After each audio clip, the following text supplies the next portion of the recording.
Thank you, Mike. Thank you all for joining today's ASCE Texas Section webinar titled 5 Building Blocks to Rock Your Leadership Role. I would like to thank the branches for hosting viewing sites across Texas. As the State's Association for Civil Engineers, we are happy to provide this service to the engineering community. If you are not a member of ASCE or the Texas section, I invite you to become a member so that you can benefit from being a part of this professional association. Now, I am pleased to introduce our presenter for today's training, Jenny Dufresne, PMP. Jenny Dufresne is the CEO of Dufresne Solutions Group, a leadership training firm that supports CEOs and mid-level managers build great teams, reduce employee turnover, and create thriving company culture. Jenny has also served 10 years in the United States Marine Corps. As a trailblazing leader, she founded one of the first all-male public charter elementary schools in the United States. Jenny writes about her experience in her best-selling book, From Empty to Overflow. The book is written for women leaders who desire to create harmonious lives and lead well. Jenny holds degrees from Harvard University and George Mason University. Jenny, the audience is yours.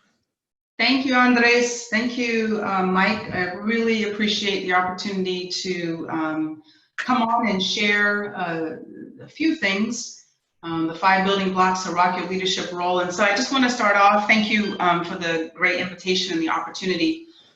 So no matter where you are in your leadership, so I know some folks may be thinking about entering as leaders, some folks may be currently serving as leaders, or others may be more seasoned or senior in your leadership role. Regardless, today's presentation is going to be effective for and something that you can take away and implement no matter where you are in your leadership journey. So first, I just want to make sure a mic check. Can you guys hear me okay? Everything sound good? I just want to make sure that everyone's hearing me. So fantastic. So as we jump in here, making sure technology works. Just a little bit about our company. We serve leaders and teams, and there's 3 core beliefs that we have. The first is that leaders are people who really cultivate self-awareness, their competencies, and curiosity to lead really well.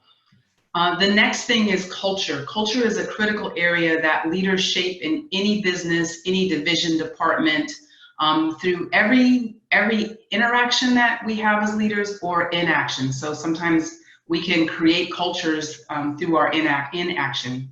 And then finally, leaders are really present to guide, build effective teams that can accelerate momentum and get great results. So that's sort of the beliefs we have as a company.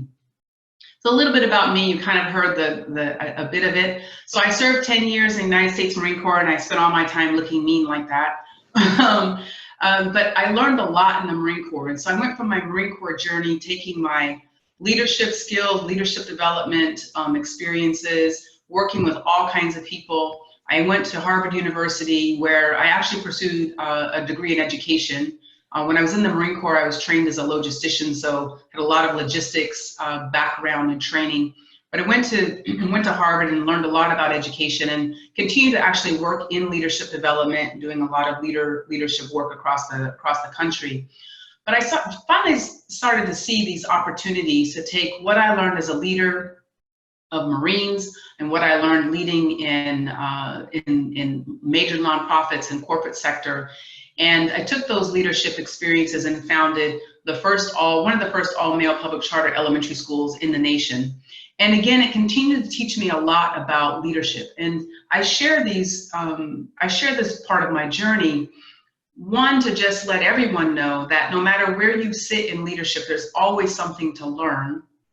And leadership is pretty much, is similar regardless of what industry or sector you're in. So even as civil engineers, leadership and how to lead, which we're going to talk about today, to really rock that leadership role, it doesn't matter whether you're new to civil engineering, whether you've been an educator and you're coming into civil engineering, or you've been doing other things, it still is very relevant to whatever the work is that you're doing. So with that, There are 3 goals that I want to ensure that we tackle today. The first is I want to just unpack a little bit about the difference between a leader and a manager. Then we're going to spend some time exploring the 5 building blocks to your leadership role. And then finally, just some growth targets. So this part is really, along through this presentation, is your opportunity to kind of jot down the things that you hear and maybe picking one area that you want to delve into more, that you want to be able to develop and be more effective in that role. So those are our 3 session goals. So a lot of you probably heard people talk about leaders, or maybe someone that you're working with has the title of manager. And so it's important for me to kind of help people understand the difference between the 2. So a leader is someone whose sort of primary goal or role is to inspire people. It's to draw the best out in your teams and the people around you. It's still to get things done, but it's really to tap into and pull people forward into really them being the most effective team players and team members that he possibly can. And a manager tends to be someone whose role is more to kind of manage tasks, manage projects. So you really, and you will be engaging people to help do that, but that's kind of the key distinction. One is really super people focused and one is sort of more task focused. Now, you may be sitting there asking yourself a question, well, I mean, don't leaders have to get things done and don't managers have to lead? Absolutely. And so I wanted to put this up here because there's not a huge difference when you're in the workplace, when you're doing whatever the work is that you're called to do in the world. You will always be leading people, and you'll always be getting those people to get things done, or you might be helping get those things done. But just to kind of put this in the context, because I don't want people to say, well, I'm not a leader, I'm a manager. Well, we always will be touching people, or people who are in a leadership role saying, well, it's not really important for me to understand how certain things that we're going to talk about today in this session, how those things are done, because I'm not a manager. So at the end of the day, we're always both. And what I actually encourage people to do is to strengthen that leadership muscle, because it is the thing that is going to help you really grow people, help you grow yourself first and foremost, but also in that getting a lot of great things done. So the first building block of leadership, of really understanding leadership, and this again is no matter where you are, whether you're coming into leadership, whether you are new to leadership roles, so maybe you have a leadership role right now, or you are you're a seasoned leader, maybe you're 10 years as a leader or more or less. The first thing that I really encourage people to do is map the path. And what I mean by that is really understand why you're in that role. Sometimes we think about leadership as a place that we aspire to so we can make more money, right? Or maybe we think about leadership as a place that we want to go and assume that because we think we're going to be able to have more impact. And that can be true. But the one thing that I find missing with the hundreds of leaders that we've worked with over the years is that often people move into leadership roles and are not clear about what that role is meant to accomplish and why they're in that role. So the first thing is to really have a clear understanding of what is the role supposed to support accomplishing inside of a company, a department, or division. And that also means, why are you in that role? Were you someone who was a great individual contributor? Somebody walked along and tapped you on the shoulder one day and said, hey, I think you're going to be a great leader, go assume this role. Or is it that you thought maybe, hey, I want to earn more money, so I'm gonna get into this leadership role? Whatever it is, you have to really clearly know why. And so you might be asking yourself, well, why is it important to know that? There's a couple of things. The first is, when you're clear about your role as a leader, that also means that you're clear about what are the kinds of things that need to be done. And when you have that, you can communicate that importance to your team. Too many teams often don't understand why they're there, why they're tackling whatever the goals they're tackling. They don't have a clear understanding why. So as a leader, understanding your why, understanding the why of your role will help you communicate that importance consistently to your team. And finally, it's a huge confidence booster. So when you're clear about why you're in a role, you're less likely to be kind of shifted and buffeted about when things are changing around you, or when there's all kinds of ambiguity and complexity. The clearer you are about why you're there, why you want to accomplish great things in your leadership role, the more your confidence will be boosted. And that's just really, really important. Confidence in leadership is a huge and important area that we sometimes don't really think about a lot. And so that's the first building block of your leadership role, is really understanding your why. So once you know that, the second piece that's really critical is setting the vision. Now, I have worked with a lot of leaders across the nation who are working on companies and there is not a clear vision for why that company exists. And you may work in an environment like that now, or maybe you have an environment where the company's vision is very clear, but let's say your department or team vision is not clear. And so the second building block to rock your leadership role is really to set the vision. And the vision is simply a picture of the future. So if you do great work as a team, or you do great work in your leadership role, what does the future look like? So it could be, let's say, for example, I'm not a civil engineer, so I'm gonna guess a little bit here, but let's say you have a huge road project, and if you don't kind of set the vision for what that could mean, what that looks like, let's say you could have a lot of safety issues if you're not setting the vision that in my department, my division, we want to have 100% safety record every day. So it's important to really set the vision for where you're going. And then once you do that, once you're clear about that vision, you want to enroll your team in doing those great things. So fulfilling that vision of the future, you want to enroll your team. So you may ask yourself, what does it mean to enroll your team? It's simply sharing every single day the aspiration. Here's what we're here to do, and what do we need to do to be able to accomplish that vision. So it's really getting your team bought in every day in terms of what are the great things that you get to accomplish, your team gets to accomplish by meeting that vision. The second really powerful part of setting a vision, and those visions are usually really inspiring, is that it unlocks your team's potential. So if you walk into an environment as a leader and you don't set a vision and people are sort of just floundering about and trying to do a bunch of stuff, but it doesn't really have a clear purpose, it is more likely that you won't get the best out of the people that you're privileged to lead. So I'll give you an example of where setting the vision, this is one of my favorite examples.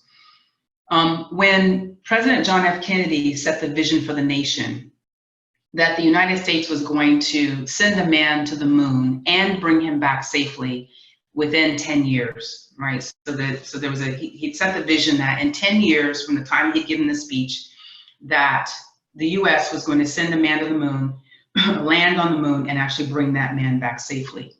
So imagine at the time when he did that, I think it was in 64, 65, that we had no technologies to actually accomplish that. We'd never done that. But he set this really awe-inspiring vision. And when he did that, NASA and all the people that supported NASA, it really unlocked their team's potential. It unlocked people figuring out new mathematical algorithms to make this happen. It unlocked people figuring out how to build a structure that could actually, go into space, land, and come back. So it really unlocked the team's potential. So again, setting the vision for something, an awe-inspiring vision of the future, can unlock your team's potential. The next powerful thing about that is that it becomes your daily message that you are sharing with your team members every single day. And so that keeps people focused, so your daily mission can be, hey, this is our vision for our, for our department or division or our company is to accomplish X, Y, and Z, and it's usually something that's really going to be a stretch. And so you're able to share that every day with the team members around you. And so imagine always being plugged into why I'm coming to work, always being plugged into why I need to stretch myself to really unlock my potential to accomplish this vision. Can you kind of imagine what happens to a team? It's probably kind of electrified, right? People are really excited about being able to have this opportunity. And then finally, why it's so important to set a vision and to have that as part of your daily message, to be able to enroll your team in doing these great things, is that it also means that there are behaviors that are necessary to accomplish that vision. So it could be something as simple as everyone needs to be to work on time, well rested, for example. And so you're able to in your daily message, in your own leading by example, you're able to narrate those team behaviors that everyone should be showing and demonstrating and utilizing in order to accomplish the vision. So that's a really critical and key component of all of this. Setting the vision helps you to also define and clarify the team behaviors that'll help move everyone forward. So the third building block is the shifting from doing to guiding. Now, this is particularly relevant for people who are maybe thinking about moving into a leadership role where you are an awesome individual contributor. And that means you're someone who is doing a great set of work by yourself. So you're really like an awesome superhero by yourself. But what you're accustomed to doing is you're accustomed to producing tasks, right? You're accustomed to getting things done inside of a certain amount of time or what have you. When you become a leader, you have to move out of the doing and shift into guiding. And that means now you are helping guide people to be able to accomplish great things. So you're guiding people to become those great individual contributors, and then also guiding those individual contributors who work really well as a team. And so there's three kind of critical areas that that make this really important. When you shift from doing tasks to guiding others to accomplish tasks, you want to be able to position yourself to be able to coach folks for their growth and development. And when you're in the position of coaching, you are helping people by asking questions, helping people see opportunities for them to grow, to step into, maybe to step into more challenging areas, to help them develop new skills. But you really want to be able to coach, and that's really all about guiding people to their excellence, guiding people to their potential. So, but if you're sitting as an individual contributor and you're more focused on kind of the doing, this is a place where you can really kind of separate from your team, and actually you can become a micromanager. It's very easy when you've been a great individual contributor, really successful, doing things on your own, that when you move into a leadership role, it is often the case that great individual contributors can become micromanagers, not because they are ill intentions, but because there's not a shift into a mindset of guiding. There's still the idea that, I know how to do things best, and I'm better at doing this than my team members are. Or my famous one is, well, I'll just take it on because my team members aren't able to do it or don't know how to do something. And so that's really a place where it's important to really reflect on your own leadership, where you are right now, and to figure out whether you're coaching your team members to grow and to develop. And then the next thing is, as you're shifting from doing to guiding, as a great individual contributor where you're a doer, you're executing on a project or a task and you may have some guidelines of when you have to get it done, when you're responsible for delivering it. But often what happens is, again, when people shift into a leadership role or are promoted into a leadership role, your whole perspective has to change and focus on helping your team get things done on time and on budget. So you move into even a different kind of reporting structure where people are going to be sitting across the desk from you, sharing where they are with the project, where they are with getting certain tasks accomplished. And so that, again, can be sometimes a difficult transition into supervising people, helping people, asking the right questions to determine whether someone's struggling with getting a project or a task done as part of a larger project. But in this role as a leader, a way to really rock that role is to shift and start to look at what kinds of questions do I need to ask my team members to ensure that she or he is on point with delivering a project on time and on budget. And then finally, when you're shifting into a leader who's guiding folks, you really are going to start looking at your individual team members and supporting each individual team members to develop the skills that help them be more effective in their role, whatever their particular role is. It may be that you have to support them to identify the right tools that they need to get the job done. It may mean that you need to identify or work with them to identify opportunities where they can stretch and grow. Maybe they're going to conferences, maybe they're taking on classes, maybe they are wanting to step into a leadership role or shadowing you as a leader to see how you do the things that you do so they can grow their skill sets and their soft skills.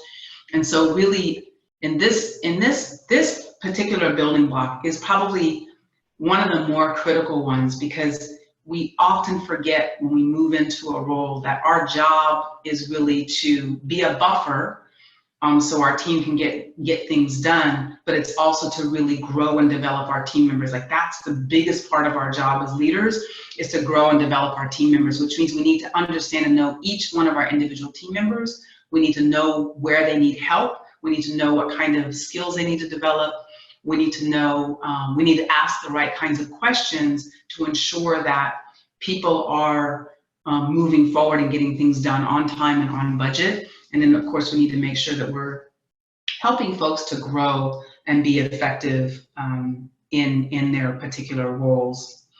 And so your success is really based on your ability to influence and inspire your team to get things done. That's a huge part of leadership, being able to influence and inspire people to get things done.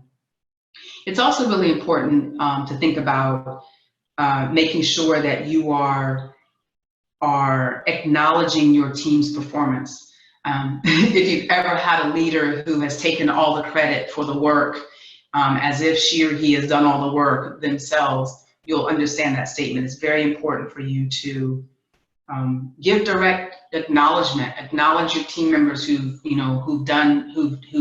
overcome challenges. It's really super important as you shift from someone who's been doing things to being someone who's guiding things. So this next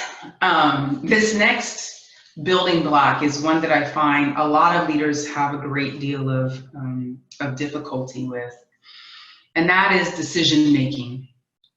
And for new leaders or people aspiring to leadership, we don't realize how many decisions a leader has to make in a 5-minute period or 10-minute period. There are an astronomical number of decisions to be made. And so why are decisions challenging to make?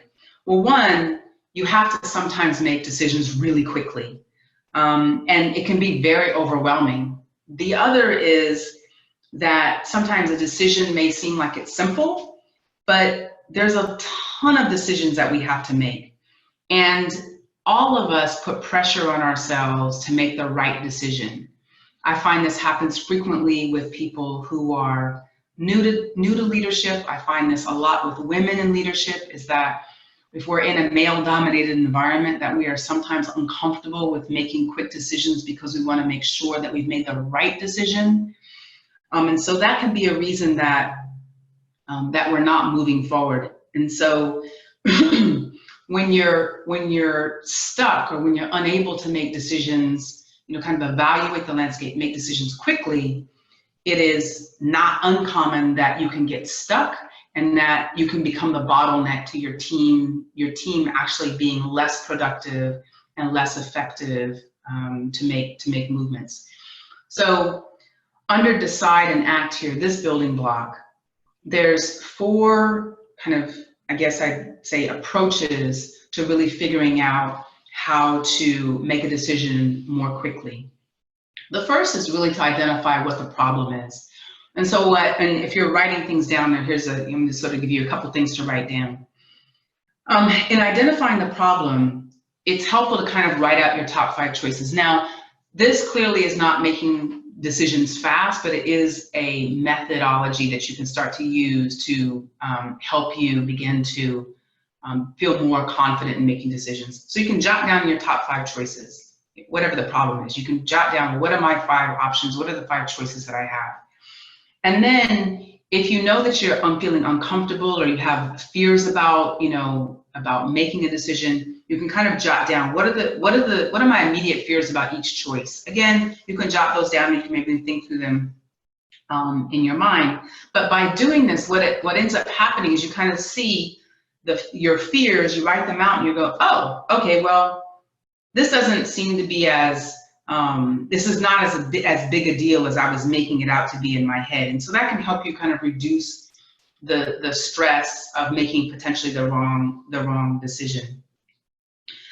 The next kind of piece is paralysis freedom. So it is, as I said earlier, becoming paralyzed and not making a decision can make you more and more afraid of making decisions, if that makes sense, right? So if I'm paralyzed, afraid to make a decision, then the next time I have an opportunity to make a decision, I may not do it. I may run away from it. I may drag my feet. There's lots of things that can happen. And so one of the most important techniques here is just figure out what's the most important thing and do it. Like, I know that sounds really simple, kind of like this person who's jumping across this chasm here. Like, what's most important? Well, for this person, maybe it's getting to the other side of this where they were to where they need to go, and then just going for it, revving up and doing what you need to do to go for it.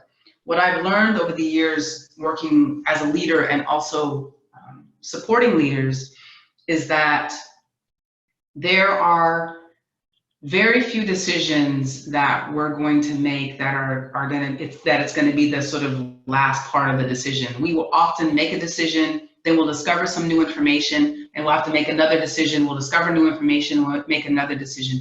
That's really what I've seen can really help if you're feeling paralyzed, is that make a decision, jump in it, you're going to learn something, and then you're going to move to the next one.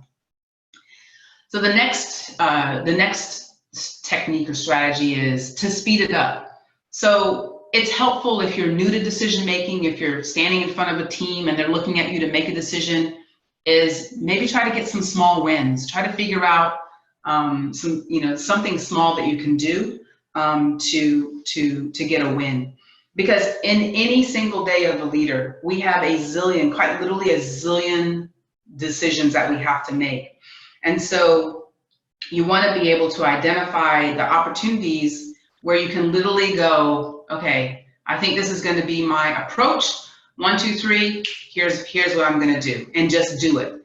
Again, this is sort of like Nike. You got to make a decision and then execute, then take the next step.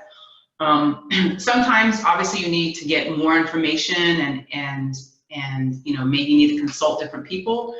But a huge part of leadership is decision making and accepting responsibility for that decision. Whatever the decision is, whether it ends up crashing and burning, whatever happens, it's taking responsibility and ownership for those decisions. That is a sign of a leader, is that we protect our teams. If we made the decision, even if the team made the decision, as a leader, we accept that responsibility and we continue moving forward. But it's really important, try to get small wins where you can, and then learn from them. Every time you make a decision, evaluate for yourself. Well, what did I see? What did I miss? Who did maybe I needed to talk to? And then do it again, make the next decision. And then finally, putting it in perspective. And as I said a few minutes ago, making a wrong decision is often just part of our growth as a leader. And sometimes, and why I say there's sometimes not a right decision or a decision we can say, oh, I'm trying to figure out so I can make the right decision. Sometimes the right decision is going to be the best, worst choice, right? So it's two not so great ways forward. Okay, we have to kind of evaluate. I have to evaluate this quickly and figure out, you know what? I just need to move forward because it's the right decision with everything that I know. It's the best decision that I can make, even though it's not a great decision. And that's something that we don't talk about a lot in leadership, is that we often don't have a clear path in terms of what we need to do. And so we need to make a decision so we can walk into it. And this is a place that a lot of leaders really have a lot of difficulty with. And it can really have detrimental impacts professionally. It can have detrimental impacts to your team's productivity. It can have detrimental impacts to your confidence. It can just be really, really, really challenging. So I would say that the most important thing here is try to begin to develop your ability to make decisions quickly, because that is a critical component of leadership. Making decisions is super duper important. So the final building block is, and I think this goes for anything, for any role or anywhere you are in your leadership, whether you're new, whether you're a seasoned leader, is to get early wins. This can be particularly important if you are coming onto a project new. It can be important if you've been promoted into a leadership role. It can be important if there's been some massive changes and people are really struggling. It can be important if you're coming onto a team that has had difficulties in the past and you're a new leader, you've been hired to help turn a team around or improve or strengthen a team. So this is, getting early wins is really critical. So something that when we work with leaders across the country, we sometimes ask them to map out a 30, 60, 90-day plan in which they literally write out the early wins, the areas that they can win in, and help really bolster the confidence of their team. So that may be something you want to jot down, is if you're coming into a role, what's the first 30 days? What are some good wins I can get and not shallow wins, not ones that don't matter, but where people feel confident, where people feel confident in your leadership ability, they feel confident in your decision-making ability, they feel confident in your listening to them, listening to what their perspectives are. But it's super important to really help support the growth and development of the team. So why do they matter? One is, and I think in any leader, you want to be mindful of making huge changes on a team. Like I had a leader once who came into an organization and wanted to change one of the most critical pillars of the organization. And in her case, she'd only been in the organization a month and did not really understand the full workings of the organization. So it's important to be cautious about trying to do a huge change, because huge changes can mean a lot of complications and usually lots of opportunity to underestimate the impacts and effects that can create enormous headaches. And it will also leave your team members kind of doubting your ability. Early wins matter also because it helps you, as I said, it helps everyone feel positive. It helps people feel aligned. It helps people feel a clear sense of why, going back to the first building block, why are we doing what we're doing? Oh, okay, I understand. There's this big vision that I want to be able to work into. There's this big vision that I want to be able to be part of. And so when people are winning, everyone feels really, really good. Early wins also can help you have a quick reputation of being a doer who gets impact. So that means someone who takes action as a leader and helping make impact. And early wins really excite people. They energize people. They create a lot of great value for the company or department or division, wherever it is that you may be. And so, the component of this, in terms of clarifying expectations, one of the things that you want to do is that you want to really understand, there's kind of three components of clarifying expectations. So if you want to write these down, the first is communicate. You want to understand, if you have a boss, what is a win in your boss's eyes? Again, if you're new to your role, you're coming into a role, you're taking on a team, you're taking on a new project, you really want to understand, what's a win through my boss's eyes? What does she expect you to learn or accomplish? And usually you'll sit down and that'll be mapped out. How quickly does your boss expect to see results? And then what are the priorities? I put this all in the context of, taking on a new team, taking on a new role, taking on a new project, taking over a department. You really want to understand, what is a win in your boss's eyes? Because then you're able to communicate that clearly to your team. That goes back to setting the vision, and you're able to really share that clearly with your team. And then the second thing under clarifying expectations is, you want to be clear. You want to understand clearly from your boss, and you also want to be able to clearly share with your team, what are the timelines? What are outcomes? What are what we call sacred cows? What are the things that can't be touched? What are the ways of being in our company or department that we don't want to change? Maybe it's, maybe you work in a company or an organization where, leaving at lunch every day and going and working out is part of the company culture. And so maybe you come and you don't like to work out and you want to change that, but that's what we would call kind of a sacred cow. It's something that is unchanging. We just don't change that. It could also be, you want to be able to identify and be very clear about, maybe there's someone who has tenure that has been given latitude to work in a certain way. Maybe it's a customer relationship that you really want to, it's really important to understand, and so that you can understand where you can get some good wins or quick wins out of that customer relationship. Maybe it's a process that if you master that process and you're able to help, guide your team to really understand that process, that's something that can really help you get quick wins. So having that clarity is important, so you can, again, convey that to your team. And then finally in this, it's the culture. Is your company culture, your division or department or team culture, is it one that moves fast or slow? Let's say you take over a team that has been accustomed to working very slow and having lots of cost overruns. So that culture may be one that you want to be able to shift and get it, and do it incrementally, but get some wins where people, again, can start to feel successful. Your team's potential can be kind of cracked open and shared. You may also want, in terms of the culture, you may want to look at how your team works together.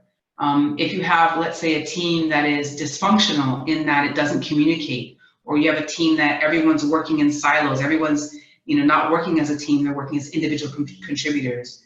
And so you really want to understand, so you're able to clarify what the expectations are, not only for yourself, but from your boss, but also you want to be able to clarify those expectations to your team. Excuse me. You may want to identify that there are, let's say you're coming from another project and you take on a new project and you realize that there's a process that's really slowing everything down and it's causing a lot of anxiety or angst for your team members, but it's kind of the way we've always been doing things. And so you might identify an opportunity to push a couple of levers and really help your team become more efficient or more effective.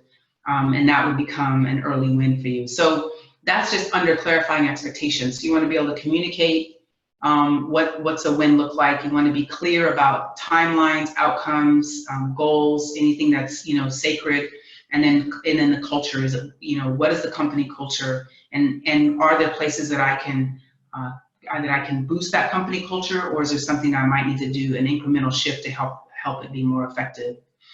And then the next bullet here is, where's the win? So there's kind of two types of wins. You could have an internal win and an external win. An external win can mean that there's increase in revenue, reduction in costs, increase in customer satisfaction, brand recognition. And so this is something that can be really, you can track it, you can measure it. And obviously a win like that, you can share it with your team, you can share it with your boss or whomever that may be looking at measurable and trackable. An internal win is really kind of what I was saying earlier. It's strengthening your team's relationships. It's starting or stopping a process that's either making the company, effective or ineffective. It could be increasing time, so people have more time to do what really matters, increasing efficiencies, increasing productivity, decreasing costs, removing processes or impediments to effectiveness. So that's really, you can have a win. It can be an external one, which is client-facing, if you will, an internal one, which is internally facing to your team. And then finally, winning is definitely a team accomplishment. So we often underestimate as new leaders, even as seasoned leaders, that the team, when great things happen, it's the team's accomplishment. When something goes terrible, it's the leader's responsibility. It's the leader who assumes that hit, if you will. And when you're in this role, you want to be able to identify these winning opportunities, and you want to really talk a lot about how your team came together. Remember, I talked about those team behaviors earlier. So you really want to be able to talk about the team behaviors that led to this win, the ways that people communicated that helped really meet the vision, the ways that people made decisions, let's say, that was really effective. So you want to highlight those team behaviors that helped bring about this win. It's a great way to be able to continue to get your team to be more productive, to help them be better at what they do, to help them support each other even more, to be even tighter as a team. So winning is definitely a team accomplishment. And it's awesome, I think, when leaders are acknowledging teams and helping them understand that everybody wins as a team. It's not just the leader who, a leader can get in front of a room and say, well, I did this and I did this and I did that.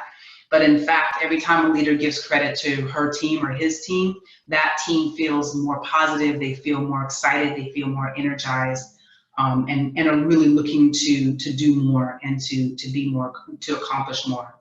So just to kind of recap, as we get ready to close out here in a few minutes, mapping your path is knowing your why as a leader, understanding why the work you do is so important, understanding your core values and being able to share those. The second building block is setting the vision, really being clear about where you want your team to go, what the future looks like when you accomplish great things together. The third building block is shifting from doing to guiding. So if you've been an individual contributor, you're moving into a leadership role, really focusing on how you can build your team, how you can support your team, how you can help your team grow in their skills and their development, your ability to influence and inspire your team to get great things done. The fourth building block is decide and act. Decision making is one of the most critical parts of leadership. And so the quicker you can start making decisions, the more confidence you'll build, but also your team will be more excited and more engaged and more enrolled in what you're doing. And then finally, just getting early wins is really critical, a really critical component of rocking the leadership role. And so if this has been helpful for you and you want to kind of delve into these more, I'm going to do a beta course. We're going to launch it October 1st. It's going to be online, but it'll walk through these and kind of delve into them even more, and it'll have some things where you can kind of do more interactive. Normally when I'm training, there's a lot of interactive opportunities and people can kind of test where they are. And so if it's something that you're interested in, The easiest way to kind of let me know that is to just text leader 5, that's the number 5, to 44222. And that'll put you on the list. And then as we get ready to launch this beta course, and as I said, it'll all be virtual, be online.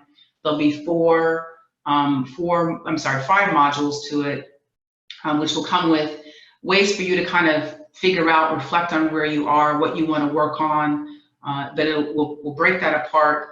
And each of the modules are kind of micro learning, so they're not going to exceed 15 minutes of time, but it'll help you kind of get in the habit of, you know, being reflective and figuring out, you know, where do I sit, what do I want to work on, how am I doing, and so that this particular role will be designed for that. So text leader 5 to 44222, and you'll get on the list, and then I'll just send it. And that's the only thing I'll be sending out, is just letting people know when this launches online.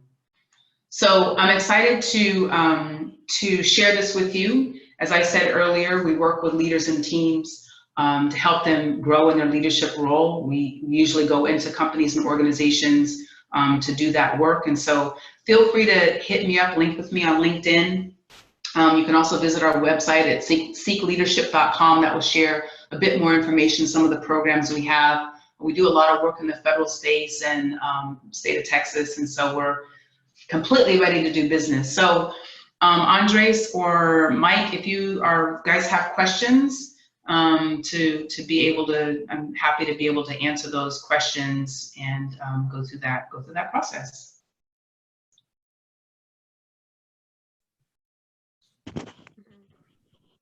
Okay, the questions are in there's a chat box that you can post questions.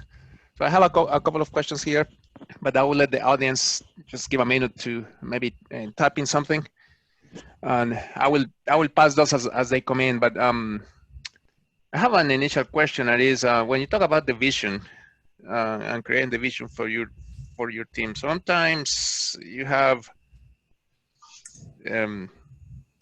different, and you have conflicts essentially. Mm-hmm. So what will be your advice on how to resolve conflicts within, once you're setting up the vision of your team?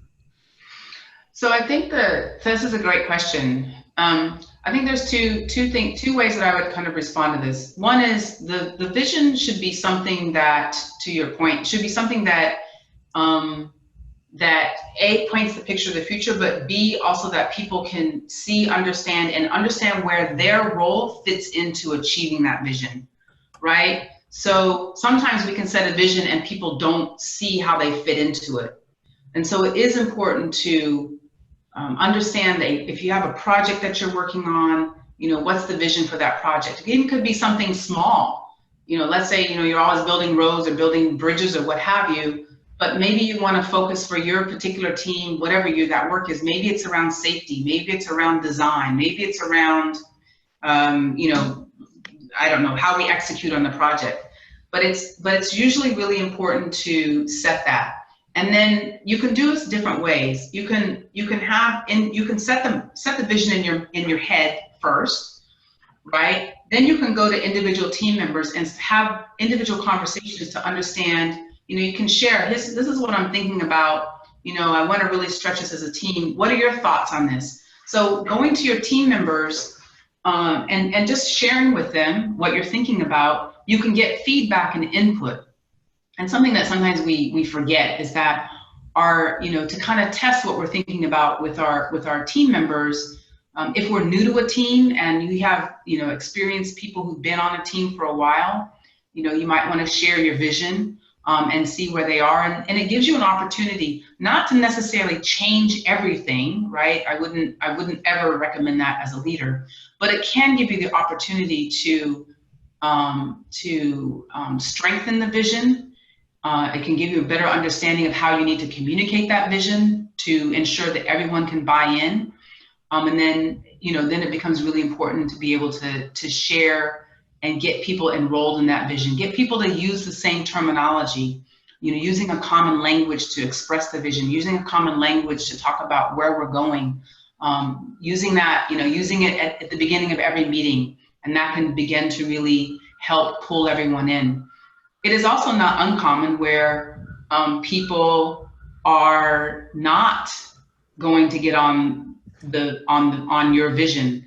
And as a leader, you have to understand that sometimes people aren't going to get on the vision with you. They're just not.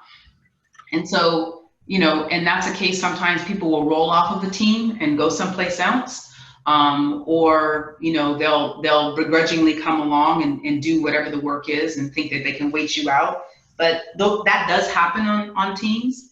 But my firm belief is once you've got your vision in your head, you've talked to individual team leaders, team members, you understand where they are, then it's important to communicate that and be really, I won't say rigid, but be consistent in communicating the vision.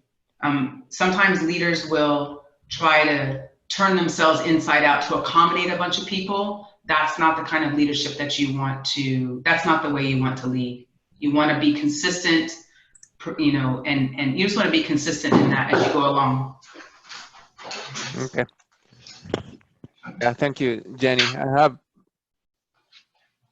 have another question, and again, I will let the audience to please use the chat box to ask your questions. But in your experience, I'm assuming you have worked with engineers and not engineers organizations. So, is there any difference that you can notice in the management or leadership style between the engineers firms and the non-engineer firms? So let me make sure I'm clear. In terms of leadership, can you rephrase the question? Yeah, do you see any difference in the leadership style between those that are in engineering and those who are not? Got you. Sorry. So one thing that you can see, and this is every industry has a way of being. It has kind of an ethos, a way that people conduct themselves, right?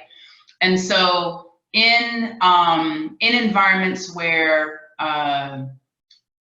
we might be more linear in terms of and more analytical in our thinking, we may also then tend not to be as, we may tend not to be very interactive, if that makes sense, right? Mm-hmm. In environments in which people are much more, let's take education, people are a lot more social and interacting in that. And so that may look different. So the management on either side, or leadership on either side, in an engineering environment, a leader may need to really force herself or himself to get out and talk to people, to get out and pull people in, to pull people together to talk, pull people together to build relationships. Versus in, let's say, an educational environment where people are always talking, always engaging, the leader in that environment might need to do more work in helping and guiding people to get things done, right? To deliver on tasks or projects or what have you. So that can be two ways that I've seen different environments kind of show up. I did a few months ago, we were doing a lot of work in the financial sector, and maybe similar to engineering, it's very linear. It can have its focus, but what I also noticed is there was a lot of isolation. Leaders were often very isolated from their teams. Team members were sort of just in silos working by themselves. And so one of the things that we really worked on in terms of building organizational cultures was really helping leaders understand that they have to go out and kind of be the champion and the inspirers and the influencers to pull the teams together and get those teams to really work well with each other. Does that answer your question? Okay. Yes. Thank you. Well, I don't have any more questions, Jenny. So thank you very much. That was a very good presentation. To all of you, thank you again for participating in today's ASCE Texas Section Technical Webinar. Thank you very much to our presenter, Jenny